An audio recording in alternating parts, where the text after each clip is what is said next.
వచ్చి నీ మొగడు దొంగలాగా దింకపోయిండు అవి తప్పు. సరే తప్పు చేసిండు అనుకుందాం, నేను తప్పే చేసిండు అనుకుందాం. తప్పు చేసినప్పుడు ఒక లా అండ్ ప్రకారం వచ్చి మాట్లాడి దొరకకపోతే ఇంట్లో హింసించకుండా తన పని ఏదో తను చేసుకొని దొరికించుకోవాలి. కానీ ఇంట్లో అనడం ఏంది? ఇల్లు లేకపోతే మీరు వాళ్ళ ఇల్లు ఎట్లా ధ్వంసం చేసిండ్రో ఆ కట్కాయని ఇల్లు ఇట్లా అట్లా ధ్వంసం చేయకండి. ఆయన ఒక్కడిని నా ముందర లొంగిపోతే మిగతా వాళ్ళనంతా వదిలేస్తా అలా చెప్పే వరకు వాళ్ళ పేరెంట్స్. నేను ఆ టైంలో వాళ్ళు వచ్చి నా మీద దాడి చేయక ముందుకే నేను ఏమన్నా చేసుకుందామని పోతే నా కూతురు వచ్చి నా కాలు పట్టుకొని ఏడ్చింది, అమ్మ నీకేమన్నా అయితే మళ్ళీ మా పరిస్థితి ఏంది అని. ఒక తండ్రి ఎక్కడుండో తెలియదు, ఎవరు ఎక్కడుందో. మా పరిస్థితి ఎంత గోచరంగా ఉందంటే అంత గోచరంగా ఉన్నది. ఎవ్వరికి ఇట్లా మాకు ఇట్లా సపోర్ట్గా నిలబడతలేరు. అయితే లేకనే ఉన్నారు అలా గొడవేటప్పుడు ఉన్నారు కానీ అలా వెనకలు వెళ్ళాడరు. మరకల వాళ్ళు వచ్చి దాడి చేస్తుంటే వెనక వెళ్ళాడు, వాళ్ళని చేసిండు. చిన్న పిల్లగాడు ఏం చేయలేదు కాబట్టి పేరు ఏం పేరు? నీ పేరు ఏ ఊరు? పిల్లని పేరు ఏం పేరు? లింగం. తీసుకుపోయి ఏం లేకున్నాడు కాబట్టి అక్కడ లేకున్నాడు కాబట్టి ఒట్టిని తీసుకుపోయి అటెండ్ చేసి అట్లా రాసి చూస్తారు. ఏం రికార్డా లేకుండా దేవుడు పాటు వేరే మామూలు ఉండేది సార్. అట్లా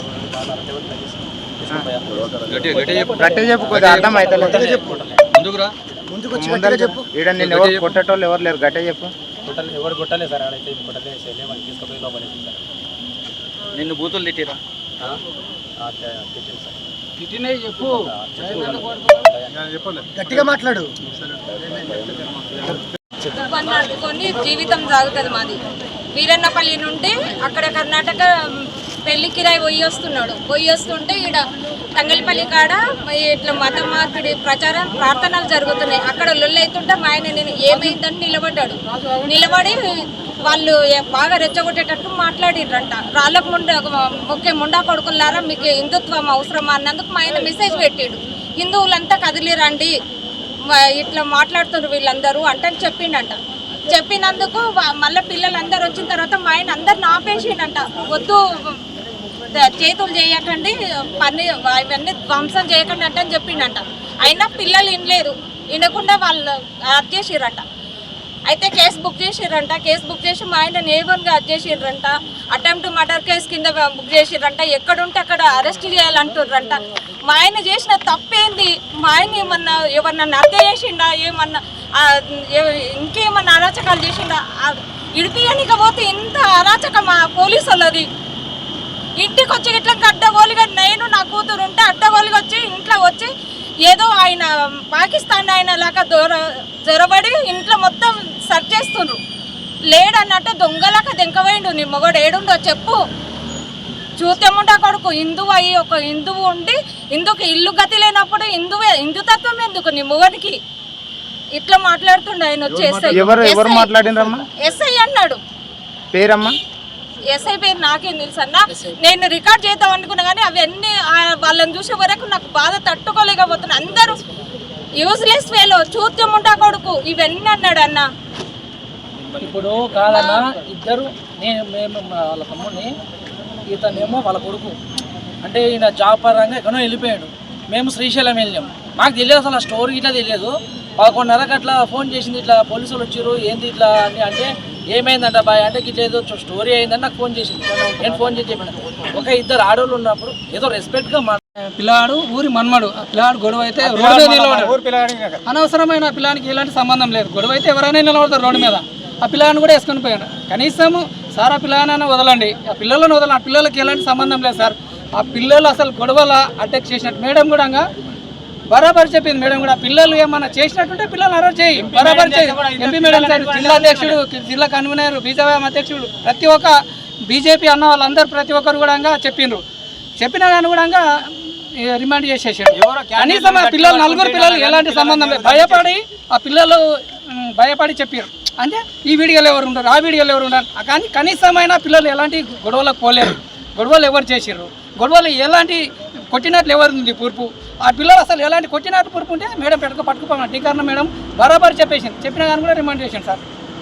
అంటే వీడియోలు ఉన్నారు, చూడడానికి వచ్చి ఉన్నారు. మా అల్లుడు మల్లేష్ అడ్డదిడ్డంగా తోలుకొచ్చి ఇట్లా ఇలా పడ్డారు పక్కన. ఇలా పడితే వాళ్ళిద్దరిని అరెస్ట్ చేశారు.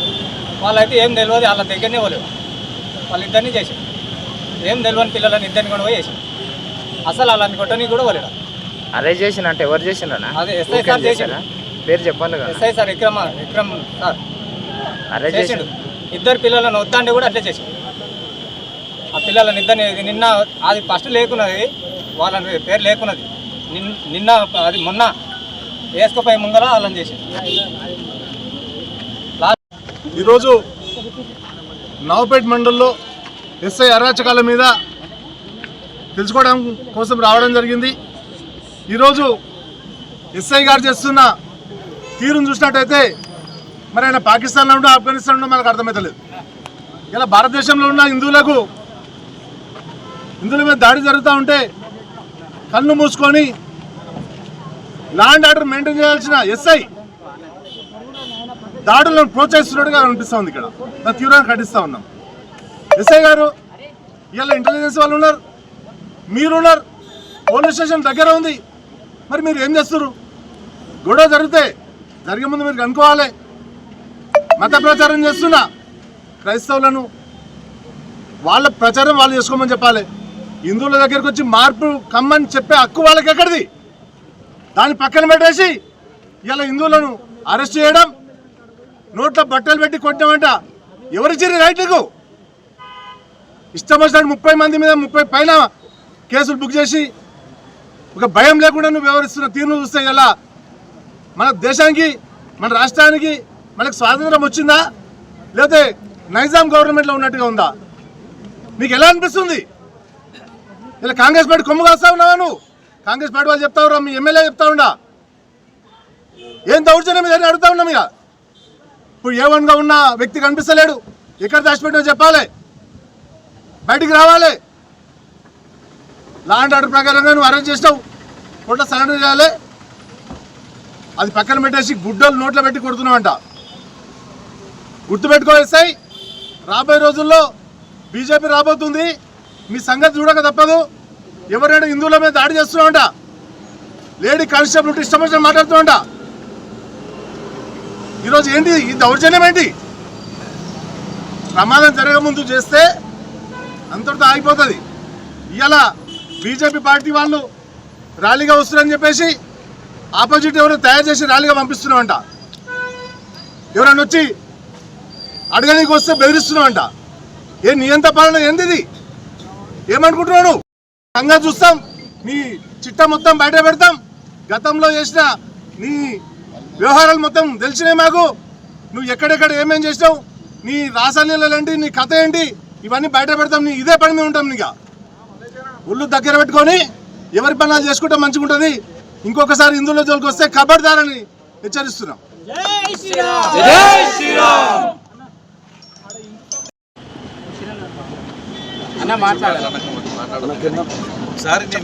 వ్యక్తులుగానే ఉంటే పోలీస్ శాఖకే అవమానకరంగా మేము భావించాల్సి వస్తుంది. కాబట్టి మేము రాబోయే రోజులలో ఖచ్చితంగా ఎస్పీ గారిని కలుస్తాం, ఖచ్చితంగా డీజీపీని కలిసి ఈ యొక్క కేసులో ఉన్నటువంటి వాళ్ళు బేషరతుగా వాళ్ళపైన విడుదల చేయాలి. అదేవిధంగా లేనటువంటి వ్యక్తులు, ఇప్పుడు ఇంతకుముందు చెప్పిండ్రు బాధితులు ఎవరైతుండ్రో వారు చెప్పినట్లు రోడ్లపైన తిరుగుతుంటే కూడా, అంటే గతంలో ఈయన ఏదో వాళ్ళపైన కోపం పెట్టుకొని వాళ్ళని కూడా కేసులలో ఇరికించి తీవ్రంగా వాళ్ళని హింసించడం అనేది పూర్తిగా ఖండించదగిన అంశం. కాబట్టి ఖచ్చితంగా మీ ద్వారా తెలియజేస్తున్నాం పోలీస్ శాఖకు, ఈ యొక్క క్యాండిడేట్ని ఖచ్చితంగా సస్పెండ్ చేయాలి. రాబోయే రోజులలో ఏదన్నా ఇటువంటి శాఖలో కాకుండా ఏదన్నా నిర్వీర్యమైనటువంటి శాఖకు పంపిస్తే బాగుంటుంది. మీరు ఆ దృష్టిలో పెట్టుకోవాల్సిందిగా విజ్ఞప్తి చేస్తూ భారత్ మాతాకి జై శ్రీరామ్.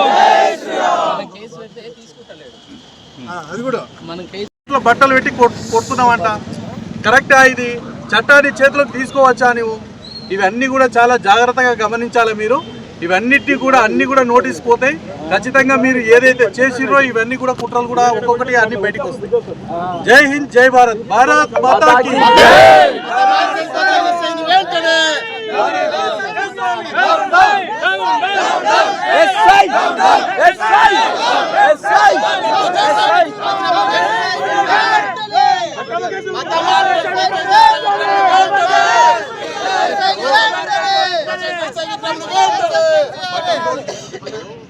వీళ్ళు అసలు సంబంధమే లేదు బాధితులు.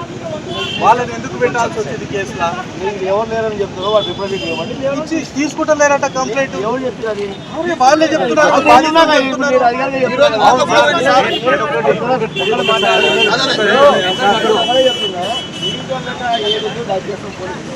ఫోన్లు బయట ఎందుకు పెట్టి పోలీస్ స్టేషన్ లో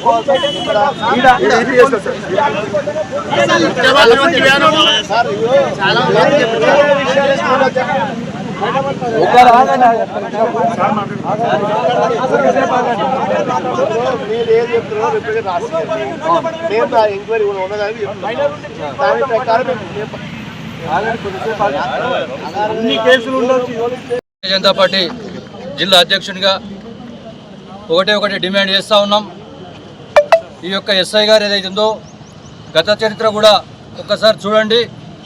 ఎక్కడ కూడా ఈయన కొన్ని రోజుల పాటు పనిచేయడం తప్పిస్తే పూర్తి స్థాయిలో ఎక్కడ కూడా పనిచేయలేదు. అదంతా డేటా ఇస్తే ఎక్కడ పోతే ఎక్కడ కూడా వల్గర్ లాంగ్వేజ్, ఏసీబీ రైడింగ్స్ ఇటువంటివి అనేకం ఉన్నాయి. కాబట్టి ఖచ్చితంగా ఆయన్ని ఈ యొక్క స్థానంలో సస్పెండ్ చేయాల్సిందిగా మేము భారతీయ జనతా పార్టీ నుంచి డిమాండ్ చేస్తూ ఉన్నాం.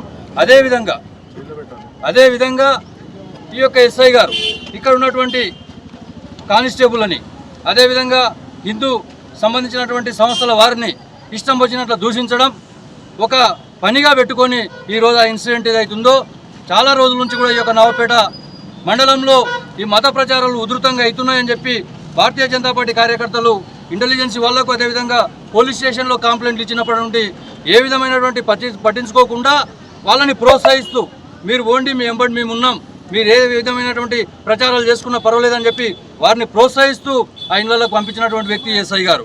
కాబట్టి అటువంటి వ్యక్తి వీళ్ళు ఏదో విధంగా ఈ యొక్క కార్యకర్తల వారిని అడ్డుకుంటారు. కాబట్టి ఖచ్చితంగా కేసులు పెట్టాలనే ఒక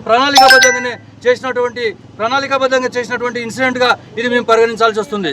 కాబట్టి భారతీయ జనతా పార్టీ నుంచి ఒక డిమాండ్ చేస్తున్నాం. రాబోయే రోజులలో ఎవరు ఇటువంటి సంఘటనలకు పాల్పడ్డా మాకు భారతీయ జనతా పార్టీ పరంగా పోలీస్ శాఖన్న రెవెన్యూ శాఖన్న అపారమైనటువంటి గౌరవం ఉంది. వాళ్ళు లా అండ్ ఆర్డర్ ప్రకారం ఈ పనులు చేసుకుంటూ పోతే మేము వారికి పూర్తి స్థాయిలో సపోర్ట్ చేస్తాం. కానీ ప్రజలకు ఇబ్బంది పెట్టేటటువంటి ఏ కార్యక్రమాలు చేసినా ఖచ్చితంగా ఎదుర్కొంటాం, ఖచ్చితంగా అడ్డుకుంటాం. ఒక డిమాండ్ ఎస్పీ గారిని కూడా కలవబోతున్నాం, పోలీస్ శాఖ డీజీపీ గారిని కూడా కలవబోతున్నాం. ఖచ్చితంగా ఈ ఇన్సిడెంట్లో ఎవరైతే వ్యక్తుల్ని అయినా ఇంక్లూడ్ చేసి కేసులు పెట్టిండో స్వచ్ఛందంగా బేషరతుగా వాళ్ళపైన కేసులు విత్డ్రా చేసుకోవాలి. అదేవిధంగా రాబోయే రోజులలో చాలా సార్లు కూడా నేను కూడా మాట్లాడడం జరిగింది. గుళ్ళ విషయంలో మిగతా వాళ్ళు అక్రమంగా ఆక్రమించుకుంటుంటే అటువంటి విషయాల్లో మాట్లాడినప్పటికీ కూడా ఏమాత్రం కేర్ చేయకుండా వాళ్ళని పక్క వాళ్ళని ప్రోత్సహిస్తూ హిందూ సంఘాలను ఏవైతుందో వాళ్ళని నిర్వీర్యపరిచే విధంగా మాట్లాడడం అనేది జరుగుతూ వచ్చింది. ఇంకోటి గత చరిత్ర కూడా అన్నది ఒకసారి తీయండి. పోలీస్ శాఖకే విజ్ఞప్తి చేస్తున్నా, మీరు గత చరిత్ర తీసి ఈ యొక్క క్యాండిడేట్ని పోలీస్ శాఖకే అనురుడుగా ప్రకటించాల్సిన మా అధ్యక్షుల గారు చెప్పినట్టు ఎస్పీ గారి దగ్గరికి వెళ్తాం, డీజీపీ గారి దగ్గరికి వెళ్తాం, ఖచ్చితంగా ఆయన మీద కంప్లైంట్ చేస్తాం. ఇటువంటి వాళ్ళు ఉద్యోగంలో అనర్హులు. ఏ పార్టీలో ఉన్నా కానీ ఏ గవర్నమెంట్ ఉన్నా కానీ ధర్మం వైపు న్యాయం వైపు పనిచేయాలి. కానీ ఏదో ఒక పార్టీకి కొమ్ము కాసుకుంటూ ఏదో ఒక వర్గానికి కొమ్ము కాసుకుంటూ ఉండడము ఇది ప్రజాస్వామ్యానికి పెను ముప్పు, పెను ప్రమాదం. కాబట్టి ఖచ్చితంగా ఇలాంటి వారిని మనము ఎంత కావాలంటే అంత అవాయిడ్ చేసి ఖచ్చితంగా అందరం కలిసి పోయి సస్పెండ్ చేయాలి. వీళ్ళు కంప్లైంట్ ఇస్తే తీసుకోలేదంట. పోలీస్ స్టేషన్ ఎందుకు ఉంది? ఎవరు కంప్లైంట్ ఇచ్చినా తీసుకొని ఎందుకు కంప్లైంట్ తీసుకో? నువ్వు కేసు చేయకపో తర్వాత విషయం అది. కేసు నువ్వు అంటే ఆడ ఊర్లో ఎంక్వైరీ చేస్తావా లేకపోతే ఇంకేమైనా చేస్తావా అవన్నీ తర్వాత విషయం. ఫస్ట్ అయితే నువ్వు కంప్లైంట్ అయితే తీసుకోవాలి కదా. అసభ్యకర పదజాలం ఎందుకు వాడాలి? అన్పార్లమెంటరీ లాంగ్వేజ్ మాట్లాడాలని ఉందా ఏడనా? చట్టంలో ఉందా? లేకపోతే ఇష్టం వచ్చినట్లు కొట్టొచ్చు అని ఉందా ఏడనా? ఫ్రెండ్లీ పోలీస్ అన్నారు. ఎవరికి కొట్టే అర్హత లేదు. కోర్టులు ఎందుకున్నాయి? ప్రజాస్వామ్యం ఎందుకుంది?